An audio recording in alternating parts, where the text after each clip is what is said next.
Em nome do Pai, do Filho e do Espírito Santo. Amém. Palavra da salvação. Meu irmão e minha irmã, a palavra de Deus tem força de transformação.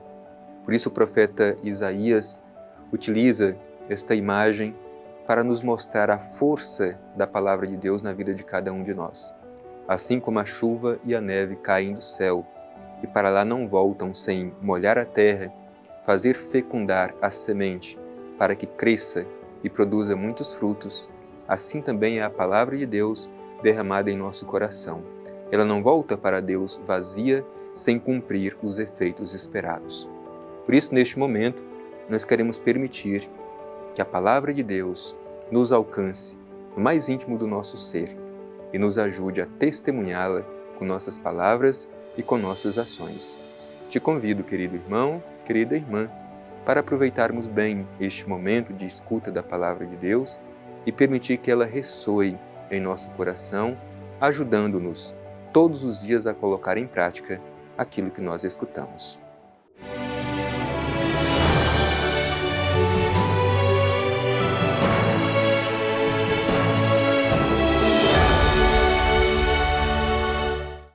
Proclamação do Evangelho de Jesus Cristo segundo Lucas.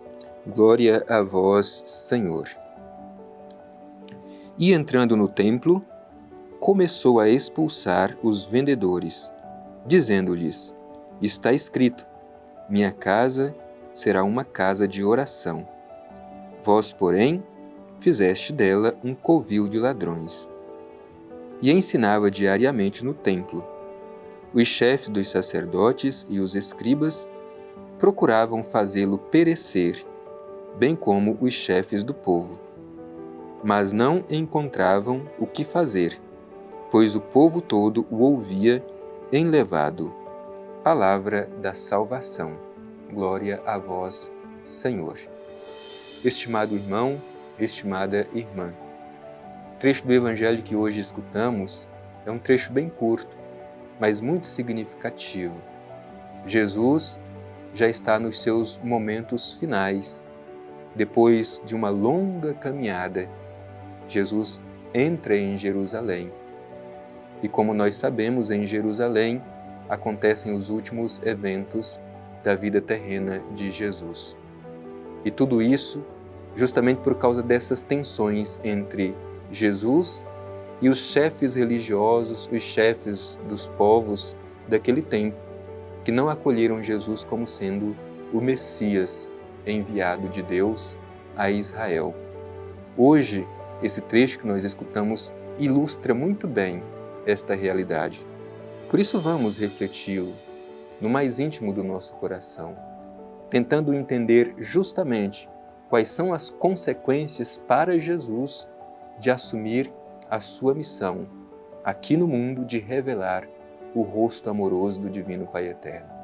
As consequências de Jesus ser fiel é justamente a sua condenação e a sua morte de cruz.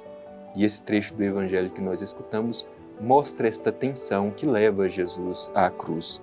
O Evangelho diz assim: entrando no templo, começou a expulsar os vendedores. Portanto, é a purificação do templo. Jesus entra no templo e ali expulsa os que usam, instrumentalizam o templo a seu favor. Meu irmão e minha irmã, essa realidade existente no tempo de Jesus também pode ser muito presente no tempo de hoje, quando usa-se do templo para obter benefícios pessoais. Esse tipo de prática é abominável diante de Deus. E Jesus não admite que isso aconteça. Por isso, Jesus apela para a própria Sagrada Escritura, quando diz o Evangelho, dizendo-lhes, está escrito, minha casa será uma casa de oração. Vós, porém, fizeste dela um covil de ladrões. Pois bem, Jesus deseja fazer com que a casa de Deus, o templo, realmente seja realizado nele a sua função. É o lugar do encontro com o Pai, é o lugar da intimidade com Deus, é o lugar de celebrar a nossa fé. e por nenhum outro motivo o templo pode ser utilizado para uma outra finalidade comercial, em vista de algum tipo de benefício pessoal que não seja o reino de Deus. Por isso, estejamos atentos para percebermos se também entre nós, muitas vezes, não encontramos situações semelhantes. O uso do templo, a instrumentalização do templo e da religião em benefício pessoal. Repito, esse tipo de atitude é abominável diante de Deus. E recordemos sempre, minha casa será uma casa de oração. Aliás, é bonito perceber como que Jesus identifica o templo como casa de oração. Oração é o lugar do diálogo, o encontro, onde nós falamos a Deus, mas também silenciamos para escutar a voz de Deus. Por isso precisamos olhar no hoje da nossa história e fazer também dos nossos templos a casa de oração, isto é, o lugar da intimidade, do diálogo amoroso entre nós e Deus. É esta finalidade do templo, o lugar do encontro pessoal com o Senhor, onde a Ele podemos dirigir a nossa palavra, mas dele também escutamos a voz que nos encoraja, que nos salva, que nos coloca em movimento e que nos encoraja. Em seguida, o Evangelho diz assim: e ensinava diariamente no templo. Os chefes dos sacerdotes e os escribas procuravam fazê-lo perecer, bem como os chefes dos povos. Portanto, os chefes religiosos, os chefes dos povos, diante da atitude de Jesus de purificar o templo do mau uso das finalidades do templo, utilizado para outras finalidades que não fossem aquelas de permitir que as pessoas fizessem um encontro pessoal com Deus, eles se sentem incomodados com a atitude de Jesus. Por isso diz o Evangelho, queriam fazê-lo perecer, isto é, queriam levá-lo à morte. Por que Jesus é levado à morte? Justamente porque suas palavras, suas ações desconstroem aqueles que instrumentalizam a religião e o templo em benefício de si mesmos. Queriam fazer Jesus perecer. Mas ao mesmo tempo diz o Evangelho, mas não encontravam o que fazer, pois o povo todo o ouvia enlevado, isto é, maravilhado. Diante do povo, maravilhado com os ensinamentos de Jesus, estes que queriam que Jesus perecesse também manifestam-se covardes. O seu desejo é que Jesus pereça, mas ao mesmo tempo eles querem fazer tudo escondido, às escondidas, de modo que o povo não percebesse toda a trama que estavam fazendo contra Jesus, que o levaria à morte. Meu irmão e minha irmã, esta é uma mensagem muito forte para nós. Sobretudo, ao concluir o ano litúrgico, a palavra de Deus nos coloca diante desses temas tão fortes. Jesus foi fiel à sua missão de revelar o Pai. E por causa da sua fidelidade ao Divino Pai Eterno, foi levado à morte, e morte de cruz. Justamente porque incomoda as autoridades religiosas daquele tempo, que instrumentalizavam o templo em benefício pessoal. E em que isso incide diretamente a nós hoje? Jesus continua presente em nosso meio. E Jesus continua a nos interpelar, nos ajudando a perceber que não podemos, por nenhum motivo, instrumentalizar o templo, instrumentalizar a religião em benefício pessoal, fazendo da casa de oração uma casa de comércio.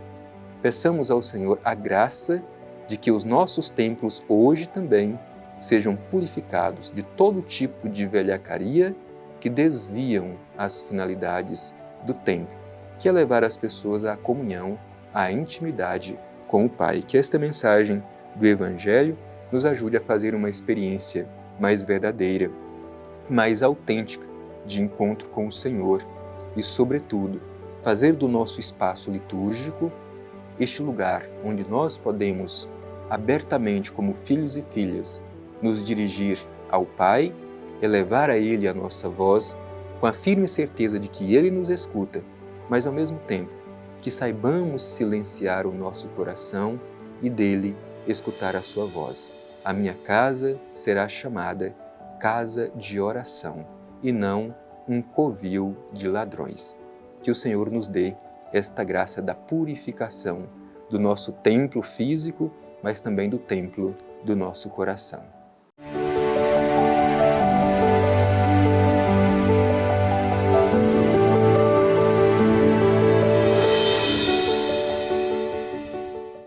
Concluindo mais este nosso encontro fraterno diante da Palavra de Deus que nos interpela fortemente a fazer esta purificação do templo, o templo físico e o templo do nosso coração, para que encontremos este ambiente propício para um diálogo amoroso com Deus.